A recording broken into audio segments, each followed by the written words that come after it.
Welcome back to another episode of Coffee with Yvonne, a show for creatives and entrepreneurs. And for those of you who are new here, how you doing? I'm Yvonne Pearson, the founder of PinkDollhouse Marketing. Thank you for listening and or watching on the YouTube. And this week, we're going to do our Marketing Magic episode. Again, for those of you who are new, we do it a little differently around here, right? Either you'll have an interview with a creative and entrepreneur who's changed the game in their industry, or we will do something called Marketing Magic. And if you follow me on social, you know that I do these from time to time. Marketing Magic is when I break down a popular trending topic or a campaign that's happening that you cannot get away from and talk about the marketing impact behind that project or that campaign. So what we're going to do this week is for our Marketing Magic episode. And if you see me looking down off screen, I'm looking at my notes because I'm a marketer. I got notes. We're going to talk about Pantone naming the color of the year, Ulta's innovative holiday campaign, Beyonce's official G.O.A.T status, and then Saweetie, Rich Tivity's, Saweetie, collab with Forever 21. So grab your coffee and let's chat. I got coffee. What flavor did I do this week? I'm tasting peppermint mocha. It's very Holi-YASS kind of energy. Anyway, that's not why we're here. We are here first for our first story. Pantone names Mocha Mousse color of the year. Now let's take a step back on that one, shall we? Mocha Mousse sounds delicious, don't it? It sounds like something you get at that one bakery or while you on vacation in Milan, which I have done. That sounds like I'm bragging, but it's not a flex. But it sounds like something you get while you're on travel. It sounds very gelato in the streets kind of energy. But to take a step back, this news announcement came from Pantone's website. So I officially got this information from their landing page. Pantone's Color of the Year program, it engages the design community and color enthusiasts in a conversation about color, highlighting the relationship between color and culture. Now, for those of you who don't realize it, Color of the Year influences a lot of different aspects of various industries, right? It influences fashion. It influences products. It influences even things like, future campaigns that might be around like beauty or things like that. So Color of the Year is a big deal for a rollout. Now, the color Mocha Mousse. I have never heard of this color, but as a mocha baddie myself, thanks, mama. Mocha Mousse, the theme around that is capturing a global mood of connection, comfort, and harmony. And considering what we have been through in 2024, I need Cat Williams to close the portal at this point because we are tired. Okay. But considering what we have been through in 2024, Mocha Mousse is going to be kind of like that essential calming effect, right? We're going to see it kind of like aligning with that whole quiet luxury feel, but with a little razzle dazzle. While black is always in style, Mocha Mousse will take that idea of warmer tones and bring that into different spaces. So you will see it in collaborations, like, for example, brands who are rolling out messaging around Color of the Year. Collaborations will post it. We see Motorola is going to roll out a special phone with the Mocha Mousse color. We also see Canva. Canva already started dropping product nods in their suite of assets around Mocha Mousse to encourage people to create content or deliverables that use that color palette. Then we see Pattern. Pattern's already been leaning into very much that very warm, neutral tones, but they already started rolling out product messaging on social media saying that they've been on this. They've been new to this. They are true to this. We also see Joybird. Joybird, for those who don't know, is essentially similar to Wayfair. They create affordable, not high-end furniture, but furniture that looks luxurious but at an affordable price. And then arguably so, Kim Kardashian's Skim and her collaboration with North Face. They recently dropped a collection, I think a day or so before the announcement for Color of the Year came out. If you look at that campaign, the colors very much mirror the color of the year. Now, if we were to take a step back to give her credit, she has been incorporating those warm neutral tones into a majority of all of her collaborations, like with Beats. Now we see it with North Face and things like that. So she has been implementing this color of the year. I would not be surprised if she had a leg up in knowing what the trend was going to be leaning towards ahead of that announcement and plan strategically to make sure that her products were in alignment with that color story. So long story short, prepare to see this color everywhere from fashion to fitness in 2025. And for my girlies who are already up on the trends and notice that trends are, they go around in a circle. So noticing that things do make a comeback, pull out your warm tones, pull out your neutral tones. This might be the time to start looking for that camel color coat or a chocolate coat so you can already be up on what's going to happen in fashion for 2025. Up next, one of my favorite beauty retailers, Ulta. By the way, Ulta, if you're ever listening to the little podcast that could, hi, I love your product. I love what your brand stands for in terms of equity, inclusion, and representation. However, Ulta also is pushing the envelope on what advertising should look like around holiday campaigns. And as someone who is a marketer, I love following different trends. I love seeing how those trends connect the dots across the line. And what Ulta is doing with their holiday campaign, they're bringing season's greeting or holiday cheer through various messaging, right? This came from chainstorage.com. While that sounds like not a reputable website, I did take a look into it and they are reputable. And they gave a full breakdown about Ulta's holiday rollout for their campaign strategy. So, first up, Ulta has rolled out different segments of this campaign. And to take a further step back, if you are someone who does not work in a field, let me give you a little bit more context. A holiday campaign does not just start planning in, say, right after Thanksgiving, right? Essentially, the joke I always had when I was working on my holiday campaign is when the tree goes down, Santa goes up. Essentially meaning, when the holiday season officially wraps in January, you start planning for holiday in that time period of Q1 or January through March. So essentially everything you're seeing right now with all these different brands rolling out holiday campaign messaging, they started that around the time the holiday either wrap or when it was starting to get hot outside, because you have to think through, what do we want our messaging to be? How do we want people to feel around this time of year? Also understanding that holidays can be a financial strain for some people. So you want to make sure whatever you're doing is being mindful of that and that you're not pushing it so much that you seem pushy in terms of what you're rolling out. So getting back to Ulta and their holiday campaign. So first up, they rolled out something called a holiday hotline. Hotline bling. Wait, can we do that? Do we cancel Drake officially? I need to call Kendrick, because I don't know if we could do that song no more. Anyway, the holiday hotline content, it featured notable celebrities, influencers, and even store associates who were sharing beauty tips on social media. And thinking about that too, leveraging your employees to help promote or amplify your holiday campaign brings more of a human effect to what you're doing in your messaging. A lot of times it can be seen that these corporations are very out of touch, that they don't know their employees, that they're not on the ground or, in the trenches with their team in understanding the consumer and what they want from an in-store experience. Ulta, however, has leaned into that idea of incorporating their store associates and making sure that they're part of the overall storytelling. The next thing they did was something called Joy on the Streets. Joy on the Streets was a kind of like a pop-up trivia social video series, which was hosted by Olympian Lori Hernandez.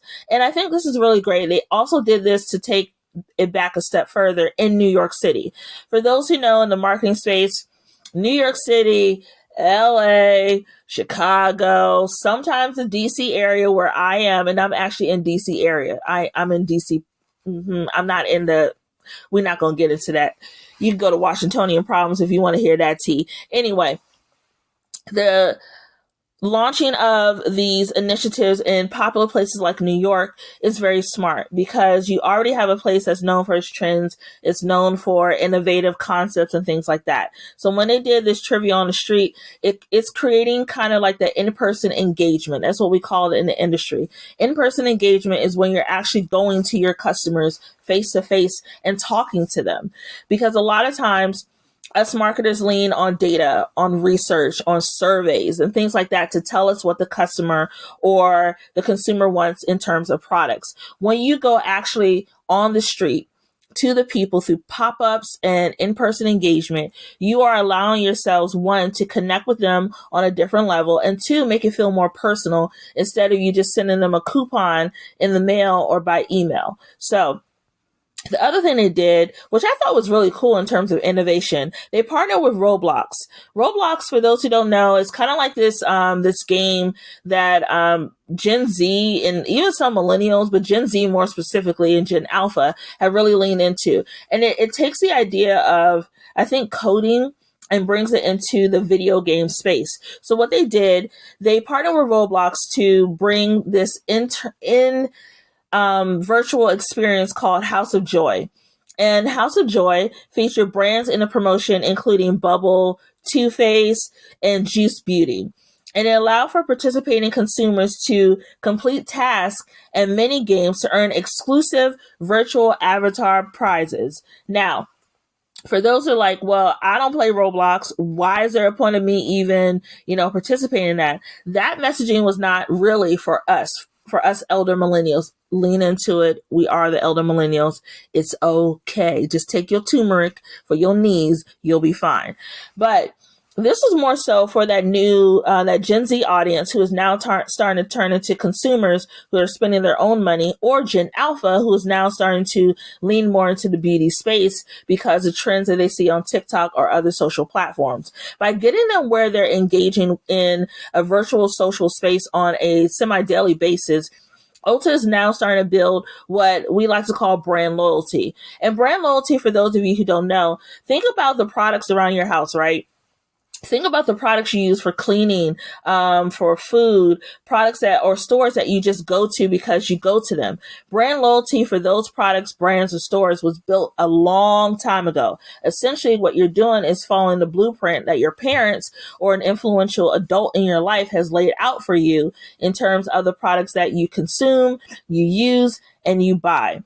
So what Ulta is doing in this space is, through the virtual reality platform, in my opinion, they are starting to build that brand loyalty very early with this audience, essentially. And by meeting them in a virtual space, which virtual reality or VR, AI, things like that will continue to evolve in years to come. And that sort of virtual marketing will also continue to evolve. They're starting to get in front of this potential consumer early. So when they're thinking about buying beauty products or starting their own personal beauty or skincare wellness journey, they're going to think about going to Ulta. Finally, they did a collaboration with Hallmark. Now, for those who love the Holi-YASS the way I do, I love a good holiday movie. Now, they may be a little cheesy. We all know how the plot goes. City girl leaves her high-ranking, high-paying job to go on a winter break in like a small town, or breaks up with a guy like the week before Christmas, blah, blah, blah. We know the plot, and we watch every single year. I watched 3 movies last night. And yes, I knew how it was going to end, but did I go, "Aw," at the end of it? Yes. Anyway, Hallmark and Ulta Beauty actually partnered together, which I think this is freaking brilliant. They teamed up to create 3 30-second mini movies spots using that Hallmark format, right? So what they did is, using the Hallmark format, which has like that kind of like that filtered glow kind of look, they showcase Ulta's seasonal beauty products and salon services. And essentially what they did in that 30-second video, they created content that allowed for people to connect one of their favorite things with this time of the year, which is Hallmark and holiday movies, with the beauty mega giant Ulta. So essentially what they were doing with that product placement while they were telling the story, they were dropping little Easter eggs of products that they wanted you to shop either via their app or in store.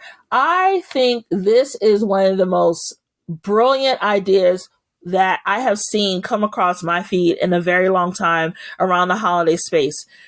And thinking through what Ulta is doing in terms of still sticking to the principles of diversity, equity, inclusion, and how they present their messaging, especially as we see other brands and stores lean away from inclusive messaging and spaces for people. I appreciate that Ulta is saying, we're not doing that. That's not who we are. We are beauty for everyone. So if you haven't seen them, I'll drop the link into this episode so you can go ahead and look at that full scope of that campaign. But I really appreciate Ulta Beauty for what they're doing and can't wait to see what they do next. Okay, I gotta take a sip of coffee for this one because we're getting into one of my personal faves. Argue amongst yourselves. Give me a second. That's definitely peppermint mocha. It's definitely peppermint mocha. Okay, Beyonce is named by Billboard as Performer of the 21st Century.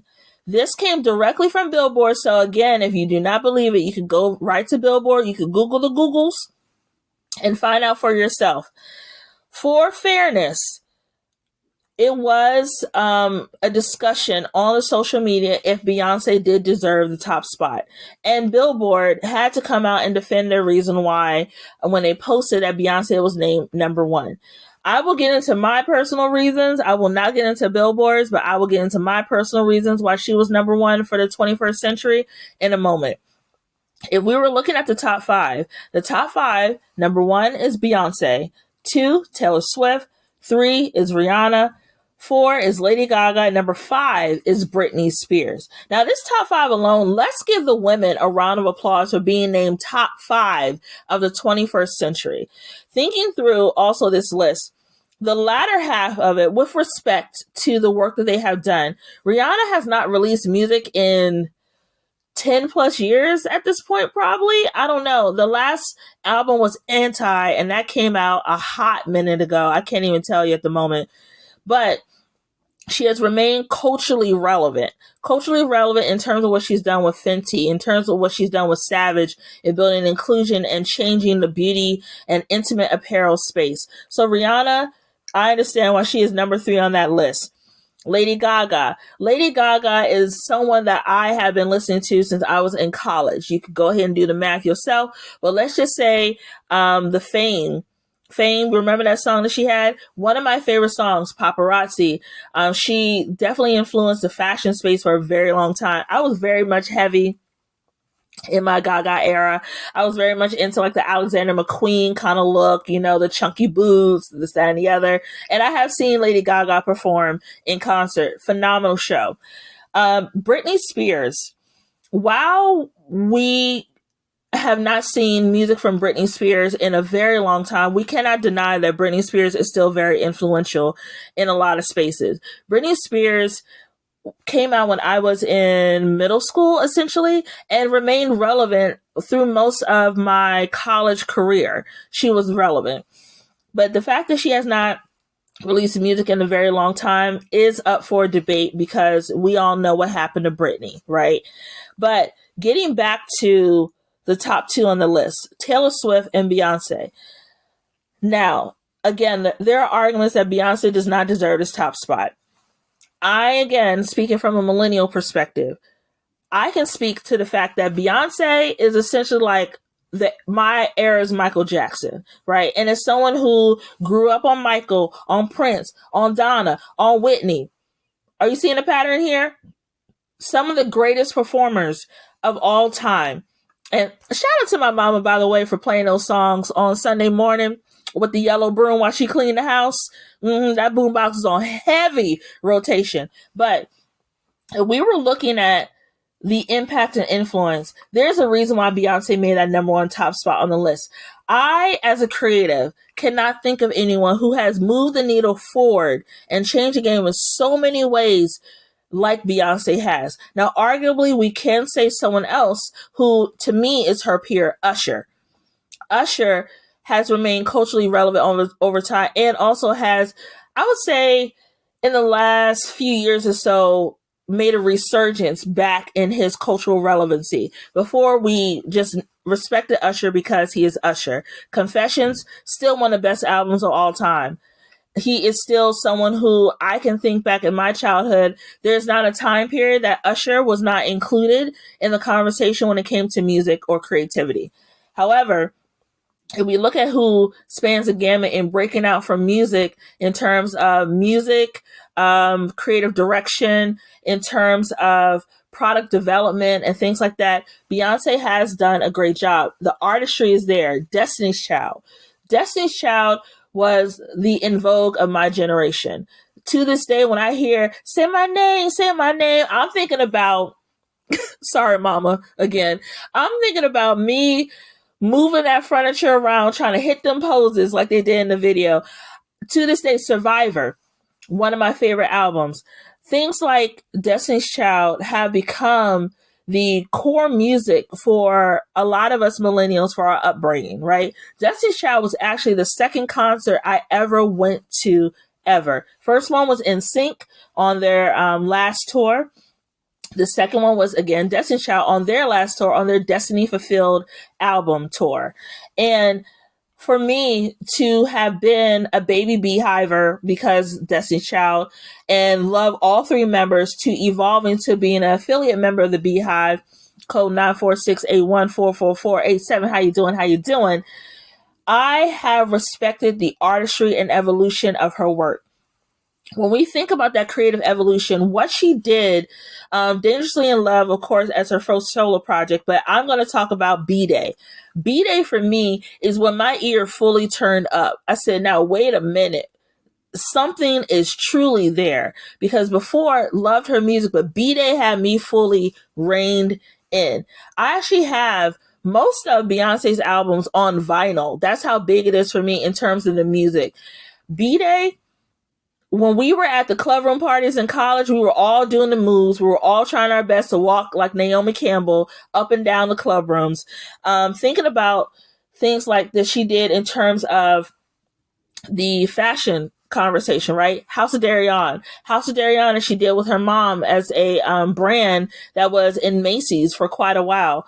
The things that she did with, let's think about even further. Actually, her first ever single, if we took it back even further, Crazy in Love. You cannot tell me to this day, any wedding, any party that you go to, Crazy in Love comes on, no one knows that dance. Everybody knows that dance. Everybody knows, now, if we try to do that now, millennials, please be mindful of your back. You can't like you used to But we were all uh-ohing. We were all strutting up and down the street trying to do that walk in the beginning of the video. And then as time has evolved, with respect to the fact that she is now a wife and a mother, and she is also 43 years old. You're not doing the same level of work at 43 that you were doing when you were in your teens or 20s. So of course she has slowed down, but the artistry has evolved. So the number of projects she has come out with have slowed down over the years, but they have been more thought through. They have been more intentional in what she is doing.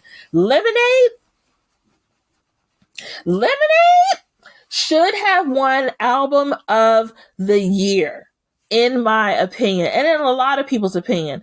Visually stunning from a storyteller perspective. I love the fact that Beyonce has managed to not only challenge the way that we think about music, but challenge the way we think about, from a marketing perspective, rollouts and creativity. Yes, the status quo is great, but what can you do to make it better? What can you do to push the envelope? What can you do to make people go, okay, I need to step up my game?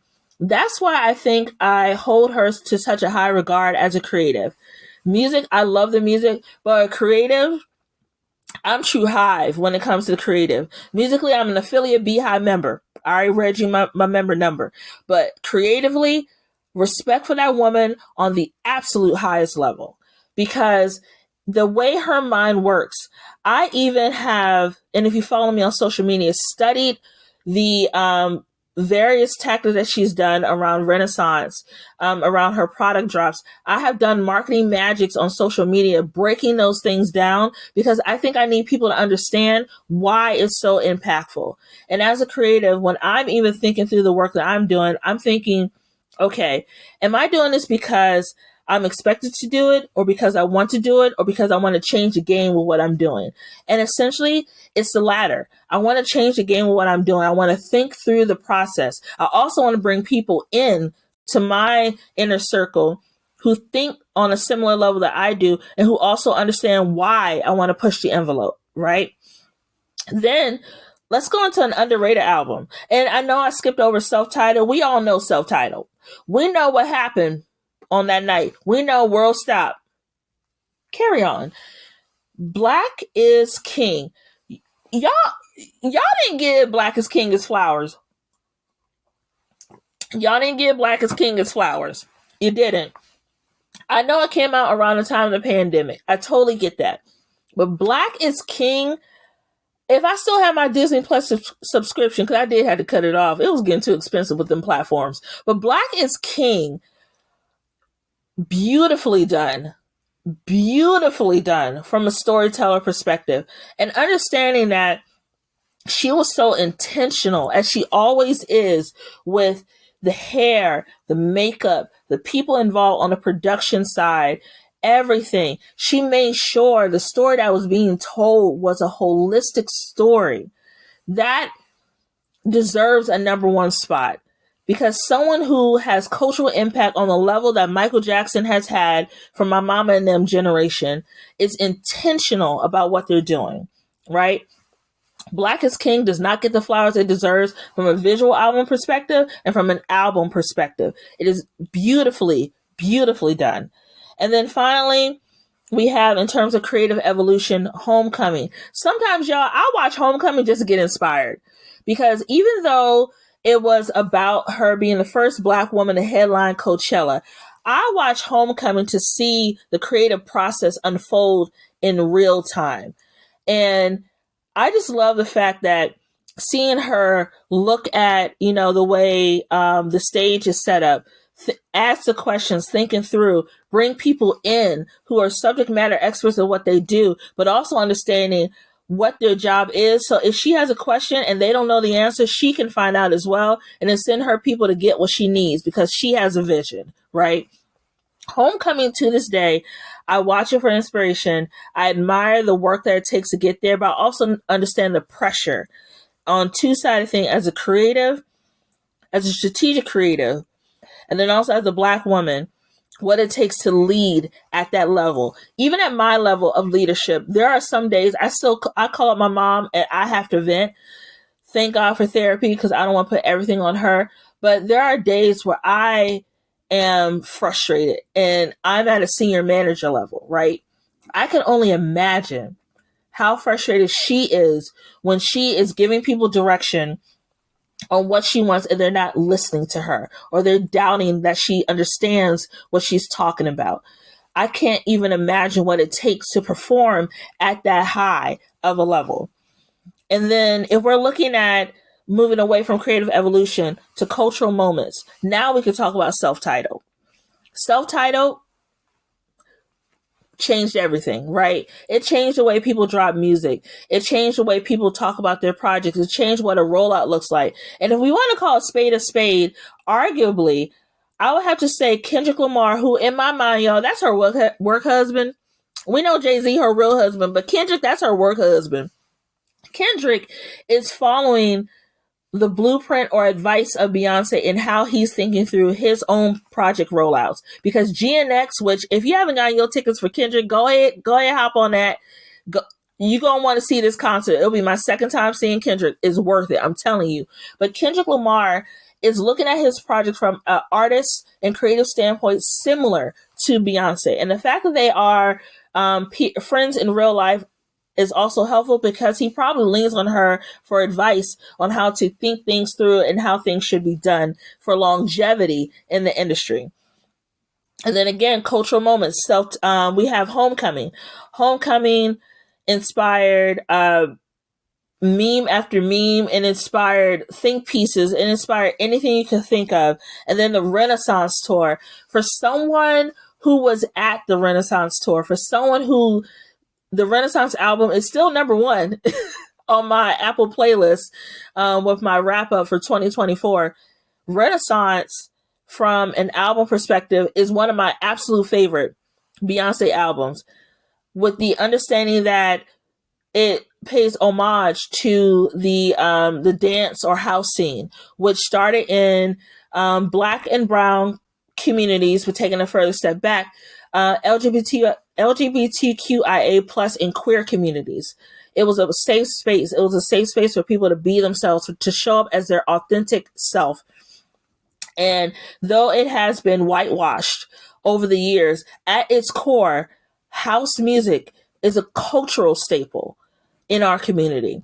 And the fact that she paid homage to that by bringing in creatives and performers who are part of that ballroom cultural scene, I have the highest level of respect for that. I am still a little salty by the fact we never got visuals, and she told us, "You are the visuals, baby." And I said, okay, well, could have been a memo, maybe an Instagram post to let us know that ahead of time. But the fact that she inspired in that world tour a whole trend for chrome and silver, to the note that fashion houses and different brands were scrambling to pull any inventory that they had that was chrome and silver, because that's usually associated with the holiday. She broke the rules yet again. When Beyonce started rolling out the looks for her tour, and even the album cover itself, people were already starting to put the pieces together that chrome and silver were going to be the look for the tour. And people knew what to do. The way that she communicates with her audience, which most of the time ain't communicating, because Beyonce don't talk to us. She don't talk to us. It's fine. We got Mama Tina. We follow Mama Tina for a reason. Mama Tina tell us everything. It's perfectly fine. But the fact that she was able to visually communicate a message to her audience without saying a word, that is impact. That is power. And yes, we do understand that in the social media era, that people can want more from the celebrities that they follow. They want more in terms of knowing every single intimate notion of their life. She comes from more of an old school playbook, in which the talent is a talent. That's what I'm going to lean into. If I choose to share my life, I choose to share it. Yes, that may work for her now, but considering the way that the social media space is moving, if Beyonce were to come into the space today, it wouldn't work. She would have to do a lot more to talk to her audience like how Rihanna does. Rihanna talking to everybody every day. She don't care. She is who she is, and she still has her navy behind her. Respect. Last note. In terms of Beyonce versus Taylor, I understand that each fan base is very popular, but there's no need for women to tear each other down. Beyonce and Taylor Swift are both talented at different levels. Taylor Swift is talented as someone who's able to, as a songwriter, as someone who also has cultural moments and things like that in the pop music space or folklore space, the Taylor space. Beyonce is talented as someone who's been in the game for a majority of my lifetime. Again, I've been listening to her since I was 13, 14 years old, right? I'm 37. Think about that. 13, 14 years old to 37. This woman has been musically in my life from my teenage years to young adulthood to womanhood. While Taylor Swift represents that for a younger generation, she doesn't represent that for me. And also, in thinking through cultural relevance, Beyonce, we have seen her go from a young woman to a mother and a businesswoman. Taylor Swift, we're around the same age. Taylor Swift, I think, is like 30-something. In terms of pushing the envelope musically, I don't think I've seen it. I think I've seen her push out similar products year over year over year. And also, I really haven't seen on the music side her fully lean into her full womanhood. It still feels very sometimes immature to me, but I'm not her fan base. Her fan base stands 10 toes behind her. I think the reason why I enjoy Beyonce's music so much is because she has evolved the way we have evolved. And while Taylor can sell out stadiums, while she has the numbers, I can't think of cultural moments that make me go, Taylor Swift did that. Taylor Swift is the reason why we do that now. That's the reason why Taylor Swift is who she is in terms of pushing the envelope. Numbers wise, influence wise, Taylor got that. She got that. Cultural wise, impact wise, icon wise, it's Beyonce. Argue amongst yourselves. All right, so that was a very long, was that a rant? I don't know if that was a rant. But we only have a few minutes left because this is supposed to be a mini, so I did not mean to go on a full tangent about Beyonce. But again, I have been locked in since I was 13, 14 years old. Our last story is about Saweetie, my fellow crab, my fellow Cancer, rich tivities. Saweetie, as much as people want to criticize her music, that woman is smart. She turned criticism into collaboration. One of her latest songs that she did, she teased a track called Nani in March, right? Early this year. And once the clip was shared online, some users brushed it off as retail music. Now, taking a step back, y'all can criticize things and call it retail music all you want, but thinking through from a campaign perspective, something that is commercial in terms of easy listening, something that could be used across platforms, brands love that because it has viability, right? It has the ability to implement it into their messaging without being overly offensive or something like that. So you can call it retail music. I call it a bag. I call it smart. I call it strategic. So while people were criticizing her, Saweetie was getting into her bag. And this story came from Uprocks.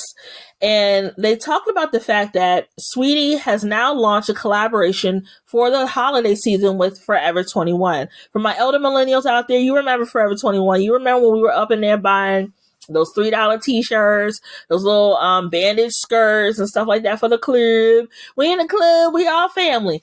But Saweetie realized that, okay, you can criticize me, but I'm going to turn this into a business opportunity. And for those of you who don't know, Saweetie actually has her degree in communication. So I see you, sis.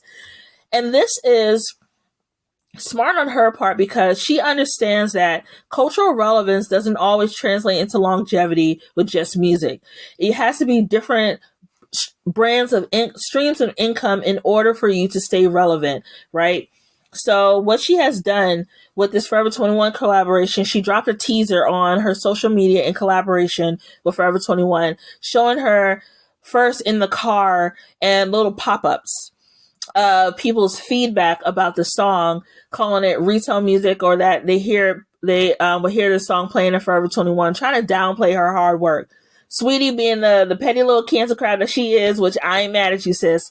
Saweetie gets out the car and she starts walking, and you see little teaser of these posters in the background, or these banners, in-store banners, are highlighting the collaboration between Saweetie and Forever 21.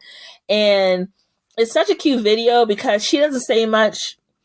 She's not clapping back or nothing, in a mean way. She's pretty much saying, thank you for inspiring my next check. I appreciate you. And to wrap it up with a big bow, this is not the first time that Saweetie has done a collaboration. She has done collaborations with McDonald's.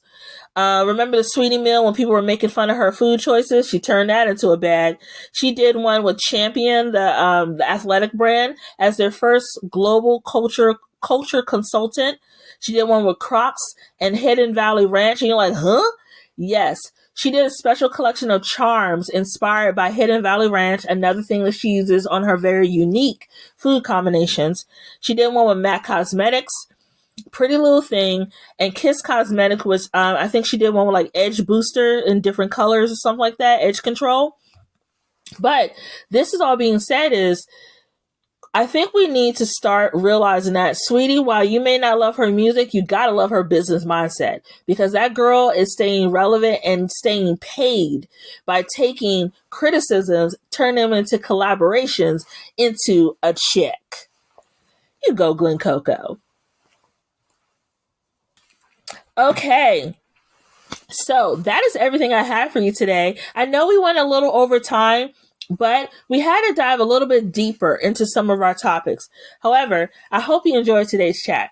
To learn more about me and my business, go ahead and visit pinkdollhousemarketing.com, or you can find me on Instagram at PinkDollhouse Marketing. You could slide into my DMs. That's cool. Or if you want to follow me on my personal account on IG, it is, and do not read me for this, I know the name is long. It is Yvonne _creative _marketer _. I will drop that into the show notes so you can know where to find me. If you want to find me on TikTok, aka the Clock app, go ahead and find me under at Pinky Creates. I can't wait to chat with you soon. Our next episode and our last episode for the year before I go on winter hiatus, because I need a break. I need a break. Will be our annual group chat episode in which we wrap up 2024 with the topics that were trending all year. Now, some of them we're going to avoid because I don't want to get into that, but you know who I'm talking about. Couple of, I don't want to talk about it. But that group chat episode will have Coffee with Yvonne correspondents Courtney Pope and Jasmine Smith, aka my Pudding Pop, joining me for coffee as we chat and get a little shady with a sprinkle with some razzle dazzle around marketing topics that made the list for the year. I can't wait to chat with you soon. Thank you so much for joining me for coffee, and have a fabulous week, darling. Okay, bye! Coffee with Yvonne is produced and edited by Yvonne Pearson. Coffee with Yvonne is created by Pink Dollhouse Marketing. You can catch the latest episodes by subscribing to Apple Podcasts or wherever you get your podcasts.